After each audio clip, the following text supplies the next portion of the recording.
welcome. I'm really glad to be here with everyone today. This is a really exciting time for us, and we've got a lot to do. So with no further ado, I would first like to say thank you to all of the We the Change women and leaders who helped with our postcard hour and with the writing of the Get Out the Vote postcards that we've been doing over the past few weeks. We can change that slide, Sarah.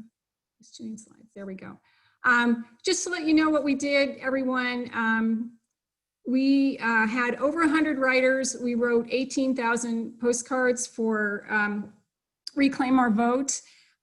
We did it really quickly, and I think we did a very good job. I'm really pleased with the result. Here are some of the photos from the work that we did.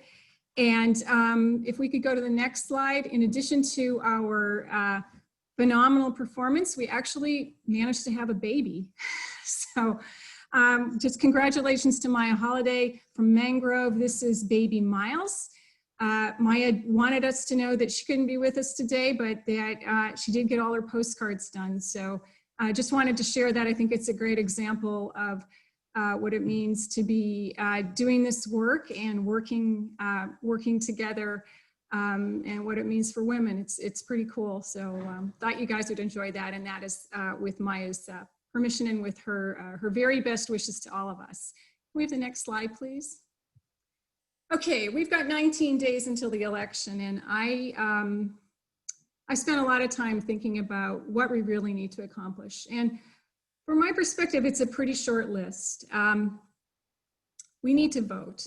And I don't need to say that probably to most people on this call, but I can't stress enough how important it is that everyone vote early, right?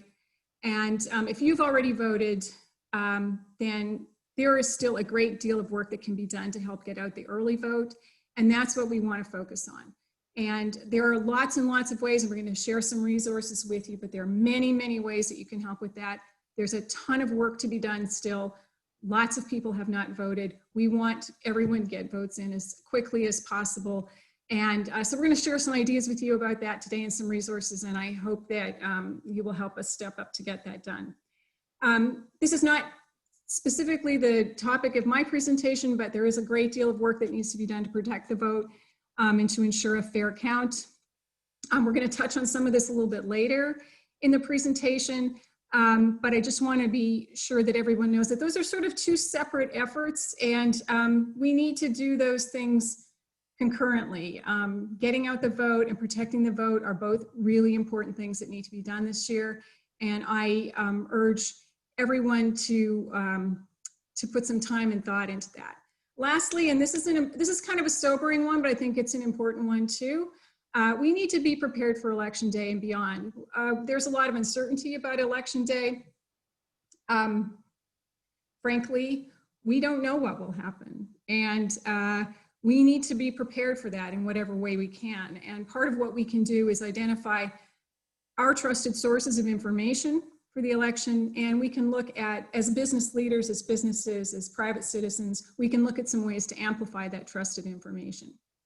And so if we could have the next slide, please. Thanks. So one of the things that we're going to do one of the things that we've done is we've created a resource page, and you can get to it from this link. Actually, I think if you can click on that link, we can go there. Is that going to mess us up? It's not clickable. We'll put it in the chat. Okay, just put it in the chat and everyone can take a look at it. What we did was we put together a list of resources that deal very specifically with this list of things: getting out the vote and protecting the vote, and looking for sources, trusted sources of information. And this is on the WeTheChange website. We urge you to take a look at it. And we also urge you to add to it. If you've got some ideas, you can send them specifically to me. I'll put my email address in the chat. And we can use this list as a way to move forward over the next 19 days. I'd like to point out two specific actions that, or two specific areas that are part of that resource page. And if I can have the next slide. Oh, we're there. Okay, so this is our resource page, and you can scroll down. We broke it into personal actions, A lot of them are very simple. A lot of them are fun, and I would strongly urge you to take a look at them if you have a chance. I specifically am interested in seeing more people involved in volunteering to be election observers and poll workers. And I've done some election observing myself in this election so far as a volunteer, and I have to say, it was kind of fun and I enjoyed it. It doesn't take a lot of training. There's still time to get training. So I would urge you to take a look at that. So if we can go to the next slide, please. One of the things that we highlight in our, one more.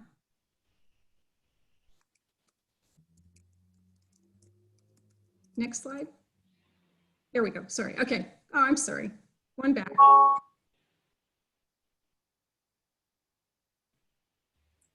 There we go. One of the things that we highlighted in our resource page was some of the work that's been done by the American Sustainable Business Council. I just want to give a shout out to them. We've got some ASBC leadership and members on our call today. Rose and I, both of our companies are members of ASBC and Social Venture Circle. And they've got some interesting things on their site that I'd urge you to take a look at. One of them is voter registration and a polling information map that is very helpful for helping people to determine where they might be able to do some work at the polls. The other one is a business voting pledge, which your business can take very simply. Take a look at that, and if you qualify, and I'm sure most of you probably do, be sure to take that business voting pledge. It's important, and it helps to show some real support. Can we have the next slide, please? Thank you. The other important resource that we have as part of these pages, and one that I would urge you to take a look at, is Together We Vote. And the B Corp Provoke has done a ton of work, really, really important work that I urge you to pay closer attention to and get involved with over these next couple of weeks. I think Raj is on the call. Is Raj on the call? Do we know? I don't see him on the call, Crystal. Okay, I think he was going to jump in, so he may jump in later, and if he does, he'll be here for questions, or if there's anyone else from Provoke who's on the call. This is a really, really important initiative.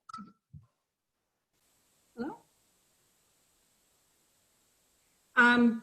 Together We Vote is a really, really important initiative to mobilize a key voting group here that we all care about very deeply. And so if you have time, tomorrow there's a very important call. There's a webinar to talk about how we can mobilize these younger voters. A lot of them are multiracial voters, and just to find some ways to engage in that effort would be really important. So if you are looking for a place to volunteer and a place to put some of that energy and zeal that you've got for this election, please join us tomorrow. This is going to be a great call.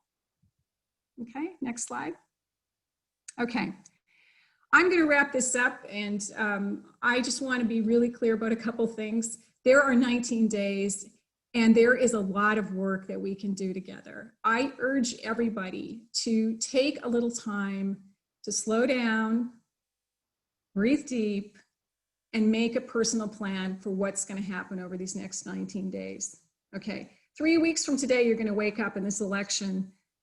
At least the official day of this election will be over. Whether the election will be over is another question.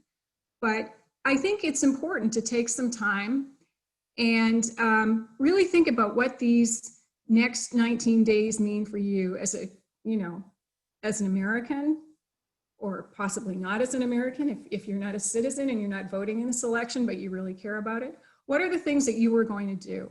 I think it's critical that everybody make a personal plan, and that plan include your vote, how you're going to do that, how you're going to help to get out the vote, how you're going to protect the vote. And very seriously think about, what are the trusted sources of information for you? How are you going to know that you're getting information that you're going to trust? And where are you going to look if suddenly you have an urgent need to know what's going on? So take the time to make a plan for yourself, and then just do the work. One of the things that I see happening a lot is there's a lot of doom scrolling, and there's a lot of chatter, and people are very concerned about a lot of things. And the way out of it, at least from my personal perspective, is just simply to do the work. Look for those things that would bring you some joy over the next 19 days. Get some training for things you don't know how to do. Jump in and just take an hour a day, or take 2 hours a day, or take the full 19 days and do the work to help bring us a free and fair election. I mean, we've got great people on this call. There's a lot we can do together. So check out our resource page and let's get it done. Thanks. Thank you so much, Crystal, for your incredible leadership, for all that you have done to enable WeTheChange leaders to do the amazing work that they did with the Voter Power Hour, with the Postcard Power Hour. And we're just so thrilled you're part of WeTheChange and that you're a B Corp. So I'm Kim Coupounas from B Lab. I work in the US and Canada region of the B Corp movement. And I'm really thrilled that you're all with us today. I'm going to share a little bit about what B Lab and the B Corp movement have been doing, and a number of resources that you can take away from the webinar today. So I think you all know, but B Corps know foundationally that they have a critical role to play in supporting the democratic process, and in the US, our American democracy. Many B Corps are already working in powerful ways to get out the vote, to support their employees to vote safely, to reduce voter suppression, and to support the integrity of the democratic process. It's really an amazing list of companies doing their part for this historic election. Seventh Generation, Goody, Tony's Chocolonely, Patagonia, Uncommon Goods, New Belgium Brewing, Ben & Jerry's, Burton, Beauty Counter, Badger. If you went to any of those websites, you'd see amazing work around the election. And not least of which, the B Corps that are on this call are doing really incredible and awesome things to support our democracy.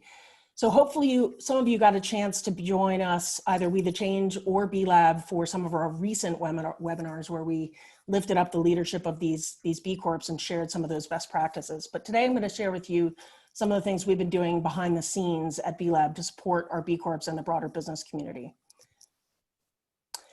First of which is I'll say that, you know, we take our role as B Lab as kind of the convener of the B Corp community, and our role as convener around important issues and in curating and amplifying best practices around business as a force for good really seriously.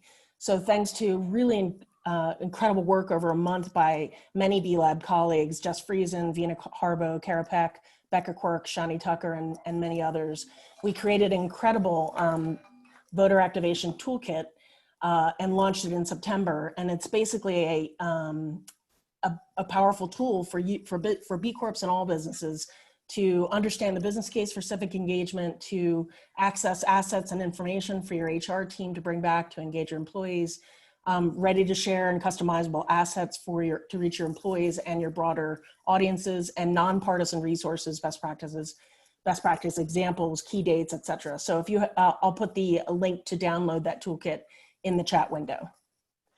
The other thing that we recently launched is kind of phase one of our work around the elections is something called votebcorp.com.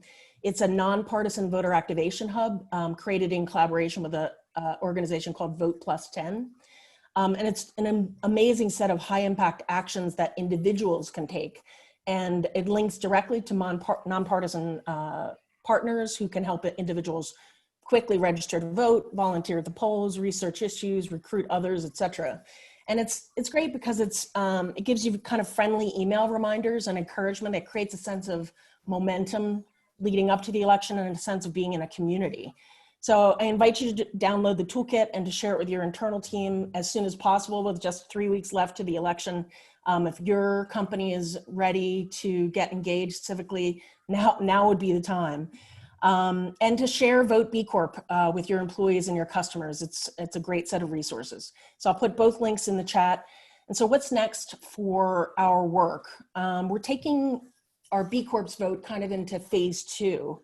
And the focus now is on leveraging B Corp voices to speak to election integrity and on centering Black, Indigenous, and people of color voices and experiences, both pre and post-election. So some of that work will of course include close and further collaboration with both WeTheChange and Together We Vote, the coalition that was referenced earlier with Provoke and Raj Agarwal.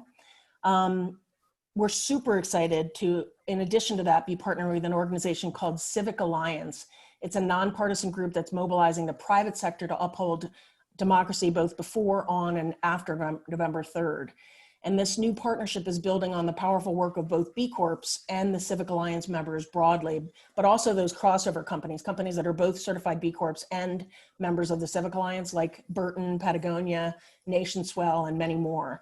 And it's leaning into their 100% In for Democracy campaign, which has been really highly acclaimed. It came out just recently. It has a number of visible CEOs and brands who have joined the Civic Alliance with specific commitments to strengthen our democracy and to encourage election participation. So what's really awesome about this partnership is that the 100% In campaign and Civic Alliance's reach into more mainstream, larger brands will bring B Corp voices together with a large group of these larger companies and well-known brands from Unilever and others, and really will enable us to further amplify our collective voice and impact leading up to and then post-election. So stay tuned for more details on that partnership and how you can plug in the next week. If you're a B Corp, you'll hear from one of B Lab's co-CEOs directly via email. But regardless, you can plug into this effort by joining the Civic Alliance. It's a free network of businesses, and you can go to civicalliance.com to sign up for that. So if you want to keep the party going beyond today, Civic Alliance is actually hosting a webinar immediately on the heels of this webinar, and it's focused on it's bringing together a number of democracy experts, and they're focused on what to expect on and after election night and what your business can do to manage through that kind of uncertainty. So I'll post that link in the chat window as well. Now, I'm thrilled to introduce my very passionate and amazing colleague, Jodeen Olguín-Tayler, who during her daytime hours heads up partnerships and strategic growth for the B Lab Global Network. But Jodeen basically doesn't sleep. So today she's going to join us and put on a different hat as a powerhouse and deeply experienced civic change agent, a leader in equity issues, especially gender and racial equity, and a longtime political activist. So Jodeen, over to you. Thank you, Kim. It's so great to be here with all of you. I've been so moved and inspired by the powerful voter mobilization work being led by B Corps in service our democracy. It's needed, and we all know it's also insufficient, and that we can step up and do more. Because while we're all energized by all of the amazing voter registration and get out the vote work, we also know that setting our horizon to act only on get out the vote repeats a pattern that has long been denounced by communities of color. And this is a pattern of white and corporate interests counting on communities of color to show up and vote, and then not taking action to address the harms and violence that we suffer after the election results, no matter who the candidate is that wins. I want to take us back quickly just to 4 years ago. 6 weeks before the 2016 election, I took a leave of absence from my job as a vice president at a national public policy organization. No matter how important and purposeful that work was, in that moment, I was called to respond and take action against an imminent threat. I took a leave of absence and worked pro bono, leading national voter mobilization efforts with women of color who were survivors of sexual violence. Not only did we mobilize 60,000 women of color first-time voters, we planned the largest scale direct actions to take place on November 9th. Yes, the day after the elections. It was work in a series of protests that I co-led that landed me on the National Mobilization Committee for the Women's March. But the waves of the protests that came after the 2016 election were those that we started planning in September. Now, why is that? It's the same as the time we're in now, because we were living through a campaign season where the country saw gross stoking of racialized violence. Slide, Kim. The legitimizing of bigotry and misogyny, former KKK Klansmen in leadership roles in the presidential campaign, a promise to ban Muslims from the country, to build a wall to stop Mexicans, all of who were labeled as rapists. Violent murder after murder after murder of Black fathers, Black sons, Black mothers, and trans women, and with little to no accountability for those killing them. Meanwhile, we have people in power who villainize those who protest violence. And at this time, a particular person bragging about grabbing women by the genitalia. So when in September and October, we started planning actions for the day after election, we did it because we knew people would face violence, bigotry, and racism no matter who won. And to be honest, we did it because we were angry. Not just because we were angry about an openly racist, xenophobic man bragging about committing sexual assault. We were also angry that even with the protests that the movement for Black Lives and against the deportations that had been happening for years in the lead up to the elections, we still saw that the people with white privilege and economic privilege were standing by, even as a violent train wreck approached the people that we loved. And what was the train wreck? It wasn't their election result only. It was the public re-legitimizing of white supremacy, sexual, gender-based, and racialized violence that happens in the course of a campaign. And we know that we need to take action no matter who the candidate is that wins. And that's the same this year. Here we are. We need a plan to mitigate against post-election violence, despite the fact that there will be unprecedented mail-in ballots to be counted. The administration has demanded results to be counted on election night. There are huge incentives for the media outlets to be the first to call the election. Yet with an unprecedented number of mail-in ballots, it means that likely 40% of votes can't be cast until days or even potentially weeks after the election. Slide, please. Just 2 weeks ago, the president spoke directly to a white supremacist group from a nationally televised stage and told them to stand by during the election. More and more stories covering white nationalist groups who are preparing to take vigilante action after the election are surfacing. There is a recent survey showing that over 50% of Republican-leaning and independent voters believe that the traditional American way of life is disappearing so fast that we have to use force to save it, and that a time will come when patriotic Americans have to take law into their own hands. Which is why just weeks ago, the US Department of Homeland Security listed white supremacy as the #1 lethal threat to America. We have to face the fact that people have been primed to believe that a delay would mean that fraud and that a delay would mean the fraud and illegitimacy of this election. So amidst rampant misinformation, a poll conducted 2 weeks ago showed that 53% of voters expected to have an officially certified winner of the presidential election within 3 days of the election. It's not realistic. And the problem with that isn't that it takes time. Elected officials need the time to get it right. The problem is that the longer than expected wait for results breeds distrust in the election, with people who distrust election results being much more likely to be swept into or tolerant of violence after the elections. Slide, Kim. If voters believe the election has been stolen, we'll not only see confusion, but an increase in racialized violence. And yet research shows that messaging that manages the expectations about how long it will take to know the election results both increases voter participation and mitigates against violence. So it's a win-win because, slide please, we know that the public is concerned. We know that 71% of people are concerned about widespread violence after the election. And if we don't address those concerns proactively, it could not only depress voting, but it could cast doubt on the election results, resulting in more escalated violence. But there's good news. Next slide. Research shows that there are two of the most powerful and trusted messengers about election integrity are state election officials and private sector leaders and employers, which means that private sector leaders have a very unique role to play. It means that because private sector leaders are trusted messengers, they can help to manage the public's expectation about how long it will take to know the results of the election. And we can move voters' expectations. Surveys have showed up to 39% of voters we can move to understanding that it will take more than a week, possibly 2 weeks to get results.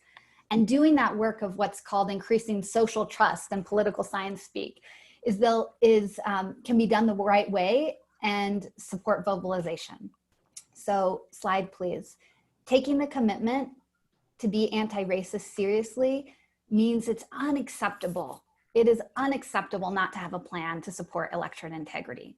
We have to send these messages in the right way, and we're going to give you the tools to do that.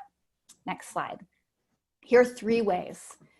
3 ways that business leaders can leverage your assets and unique voice to be immensely impactful. First is to shape and manage your consumer and community's expectation.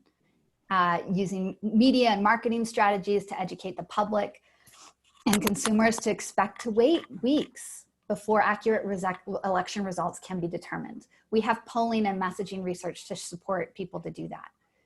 Second is to use the power of your advertising dollars to send the message that as leaders in our communities that we're calling on the media to prevent the spread of misinformation that could lead to violence. The media must refrain from calling the results of the election until the results are reported by secretaries of state.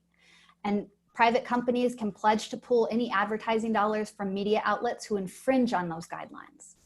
The third and most important is that we can call on election officials and election administrations agencies and secretaries of state. I've been working with voting rights experts and comms and legal advisors using their inputs, and together Rose and I have crafted and vetted a letter that we are providing as a template letter for you to send a message. Next slide, to your state election officials. The voice of private sector leaders is uniquely powerful in asking election administrators to engage in public education to manage voter expectations. Next slide. And by asking them to announce no later than October 28th that they will call the election results only once mail-in ballots are counted is a strategic and effective outsized impact role private sector leaders can take. We need to let these public servants know that not only do we have their back, but we're also teeing up to hold them accountable. This letter lets them know that we're doing our part, that as private sector leaders, we are working to create an environment that's good for democracy, and we expect them to create a democracy that's both good for democracy and business. So Rose is going to talk through some specific actions that we can take, but just want to emphasize that the sector must really step up into leadership to de-escalate violence and maintain election integrity in the lead up to the elections. We have an outsized important role to play that is very unique to the sector. And so with that, I want to turn it to Rose to talk more specifics about the tool that we've created to support people to take action. Thank you so much, Jodeen, Kim. So folks, Jodeen just emphasized the importance of getting our public officials to also help us in work towards making sure that we have a fair and just election. Here are some points that we're asking in our template email and letter to the secretaries of state and the election officials to do. We're asking them to commit. The most important one is that a public announcement will not be made until all mail-in ballots are counted. In order to manage expectations, we also want them to provide regular pre-election updates, such as the number of ballots that have already been received and the percentage of mail-in ballots that are still outstanding. So this is essentially a tool to manage expectations of the public in terms of how the voting is going to be counted. We also, of course, want our election officials to provide a safe and secure early and absentee voting experience, as well as maintain safe voting environments. Importantly, it has to be free from voter intimidation. We've seen already like some aspects of that happening, and to prevent political violence and illegal polling place activities. We also want to refute attempts by media, by any candidate or party to prematurely announce a loss on the other party or victory for their party. And so we've seen the power that our business leaders can do in terms of the postcard power hour, as Crystal had shown us. The postcard power hour that we did was in many ways individual undertakings, and it was anonymous. What is going to be different in our Secretary of State outreach is that we're going to be standing up as business leaders in the community. We're going to identify ourselves to these officials as business leaders that they, in essence, need to consider our voices, because what is good for the state in terms of a peaceful and fair elections is good for the business environment. And so next slide, please, Kim. Sorry, we're going backward, forward, please. So on October 20th, so that's next Tuesday, we will have the Secretary of State letter writing power hour. It's going to be at 4 p.m. Pacific and 7 p.m. Eastern. What we'll do is we will have the templates and we will have all of us kind of all gather together, much as like the postcard power hour. This time we will be sending emails or writing letters and addressing the envelopes so that next day we can send them to the various secretaries of state. We do need you to register, and I am putting the link right now on the chat I just did. as I Rose. speak. Oh, thank you, Sarah. Yeah. And so with the Power Hour, we really want all businesses to step up. We're inviting you to join us. And if you can't join us on Tuesday, October the 20th, we have the templates up and we will share them with you via this webinar. We'll also be putting it on WeTheChange as part of the resources that we have. And Jodeen has kindly put together a list of database for your state's Secretary of State information, as well as the elected officials information. So it's all going to be available to you. We just call on all of you to stand up and do this as a business leader. Let's all take this extra step so that our voices can be heard. Thank you so much. Wow, Rose, that was amazing. Thank you, Jodeen. Phenomenal. Crystal, Kim. I think to Crystal's concept, we should all just take at least one deep breath right now, because I can feel my heart pounding on this sprint.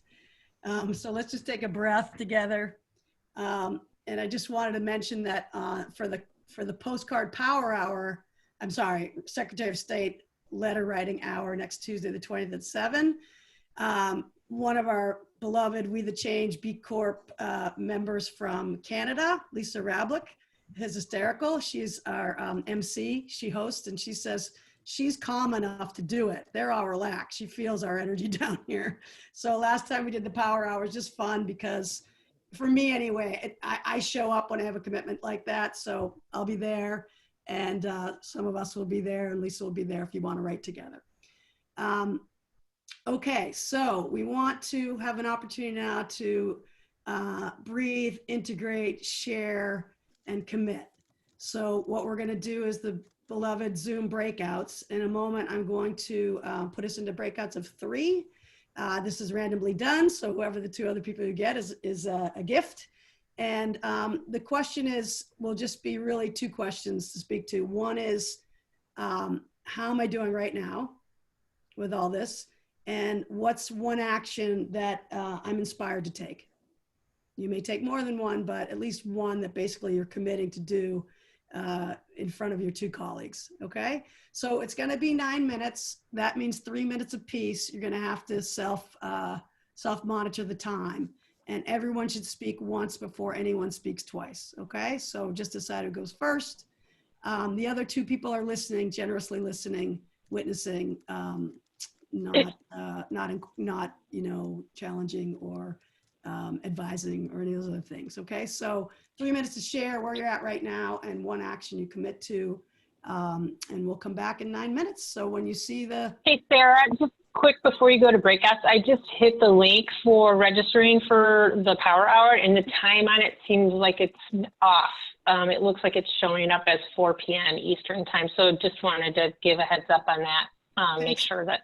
Thanks, Mary. Yeah, that'll be fixed. It is 7 Eastern and 4 Pacific. Rose just put, thanks for catching that. Great.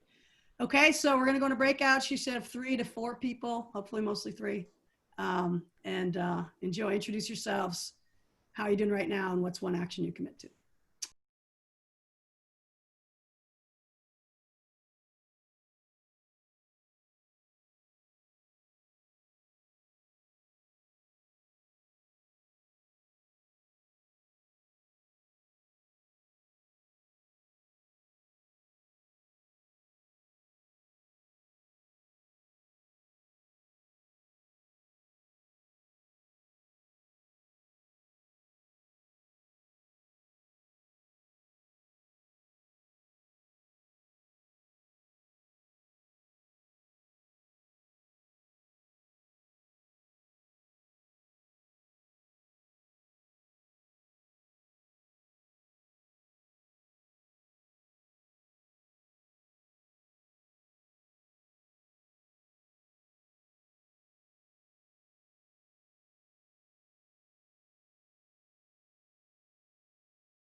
just wanted folks to know if they're still here. Yeah, Maya and Miles joined us partway through. Did everybody see Miles? Miles live? Oh, there he is. Miles is Hi, doing Maya. postcards too. Miles, he committed to do postcards with Maya. Miles wasn't Miles allowed when is- we were doing postcards, but he will be doing some. He's 13 days old today. Miles is Oh, with Maya. Maybe Big go- brother with Miles, postcarding. welcome. So Yeah, Good to see I you all. think he's currently. Oh, thank you. Thank you for joining us. yeah, no, it's actually been a really nice balance of like Yeah. intense baby time and then like connecting online doing this kind of work. So good to see Our youngest We the Change member. Yes. We did have a 9-month-old sign the first declaration, so we're waiting for her to be president. But you. okay, folks. So we have about 4 or 5 minutes to share. And if you have a comment or something you want to commit to or a question, any of those are relevant. And I would invite you to use the hand raising function, and then we can call on you in order of the queue. I think everybody knows that now. You click on participants and then your name should show up and you should be able to raise your hand over by your name. So anyone want to share? Commitment, question, moment of inspiration, something you heard from one of your colleagues in the breakout that inspired you?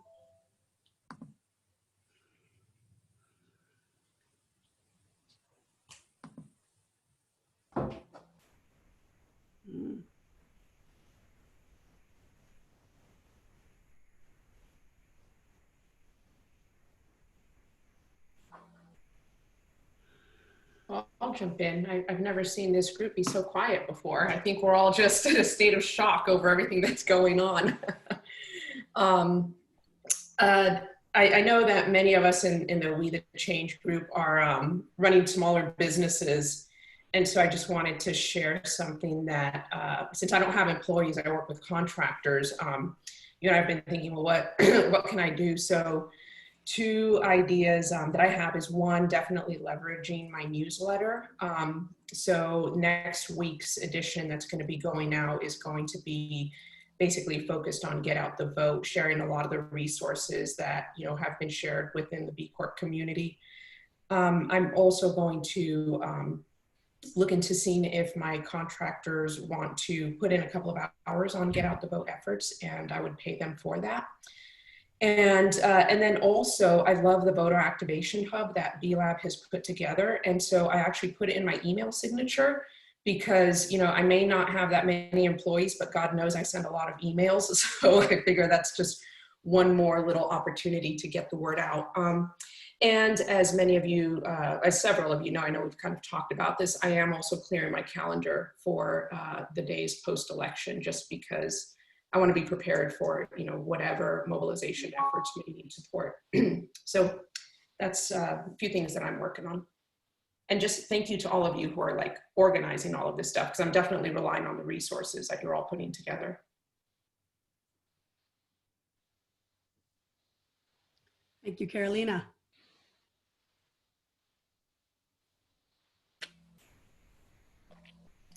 I couldn't figure out how to raise my hand. Well, I raised my hand right here. In our breakout, we talked about, it was really kind of an interesting juxtaposition, because in Florida, there was 2 of our members were from Florida, and they were struggling whether they should vote in person. And you think about the real risk of that versus the comfort. But what was interesting is, since I'm in Colorado, I don't have any of those problems. And I just sort of, hopefully the rest of the states will follow what we've done in Colorado, which is for the last 10 years or so, it's all mail-in ballots. And so, I went to the election site to see how I could be a poll watcher, and you don't really do that in Colorado. I mean, maybe you watch the boxes that are closed, but so I was sort of, struck by, notwithstanding all of the concerns we've had, mail-in balloting really does work here in Colorado. And hopefully one of the, next steps after all of this chaos is that more states move to that model. It's worked really great. So it's just a little bit of hope for those that don't live in Colorado or Utah or places like that. Maybe this will be the spark that really gets us to something more fundamentally inclusive.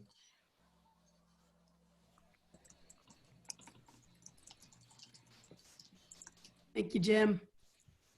Let's take one more and then we're gonna have some closing comments and go to a video of one of our colleagues.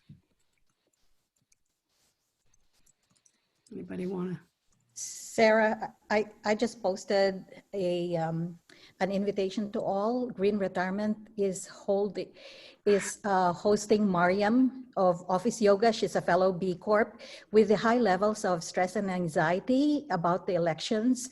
The Thursday before the election, she will join us for an hour to help us manage our stress. And I will send out invitations to everyone. Thank you. Thank you, Rose. Okay, one other opportunity for tonight, I'm going to put in the chat. Rose and I, along with 7 other colleagues and friends, are hosting a Movement Voter Project house party. They're another phenomenal group, if you don't know about MVP, working with historically marginalized folks and working with nonprofits on the ground to get out the vote and protect the vote. Their efforts right now are focusing on protect the vote. So love you to join us tonight. Have another hour together that I put in the chat, and it will also be in the chat. There'll be a copy of that in the slides that are going out. Okay, following up on this, Kim, the brilliant. Oh, Sarah, excuse me. Yes. May I just, Sarah, may I just add just a really quick on a Movement Voter Project? Folks, even if you can't attend, you can use the link to donate. We have, one of Sarah's friends has very generously put up a match. It's a one-to-one match up to $100,000. So, but you have to go through our link because it's where they would determine that it is part of the matching program. So please do. Yeah, maybe you can put the link back in again, Rose. Okay. Okay, so there's been a ton of information this hour. The brilliant Kim Coupounas is going to send out a follow-up today, which will have a link to the slides, which has embedded in it all of those, all the links to various resources that we talked about. Hopefully we'll also have a link to this recording that we can send. I wanted to have a massive shout out to the Political Advocacy Committee of WeTheChange, led by the infamous and fearless Diana Marie Lee and Roxana Zavia-Peel, and many others of us on the call, Paulina, Crystal, me, Rose, others who have been working on that. Also, so we're going to end, anything I forgot, Kim, Rose, that I'm supposed to say? Okay, cool. We are going to end with a film by Ecodio, Liz's company, B Corp, where she's featuring other B Corps in 1.5 to 2 minute videos about why they vote. I'm going to put up Daryl Young in just a moment, but Liz, do you want to say anything about where people can access these videos? And we're going to give Daryl the last word. Yeah, no, I'll just let you play it. We just produced these really fast for the B Lab GeoTV videos, just recorded people on Zoom, speaking from the heart about why they vote. And they'll be on LinkedIn and social media put out by the B Lab. Okay, so you see my share screen, folks? And thanks for everything you guys are doing. Yes. Amazing. Okay. All right, so we're going to give Daryl the last word, and much love, fortitude, go forth and do good. We love you all. And here's Daryl.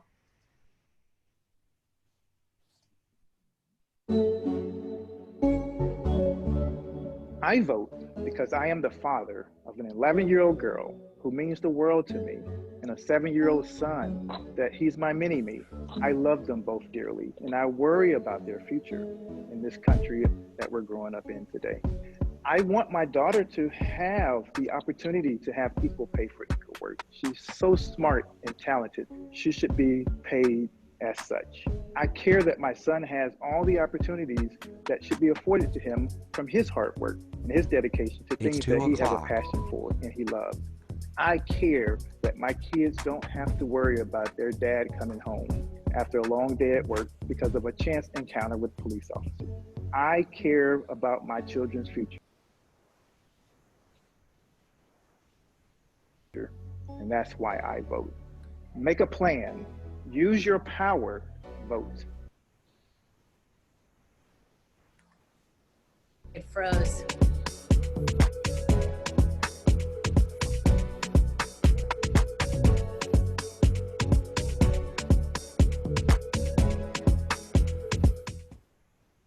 Everybody send out the links because I think it froze, but we'll send out the links.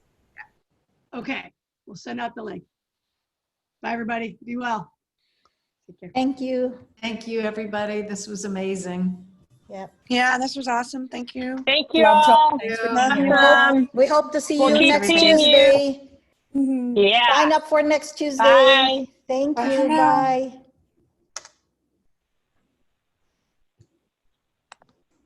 Sarah? Yes, my friend. We ended right on time. Yes, we did. Thank you. So I'm just gonna put I can put the link to Daryl Young on Why I Vote. Yeah. Why I Vote. Yeah, put it up here on the chat while we're still on. Oh, we're still on, yeah. Yeah. Still on? So that way it'll be, it'll be captured because the chat notes get captured. Good point. Okay, here it is. Yeah, that's what I learned from Roxana. Yep. Okay, I'm gonna stop the video now then. Yeah. Blessings to everybody.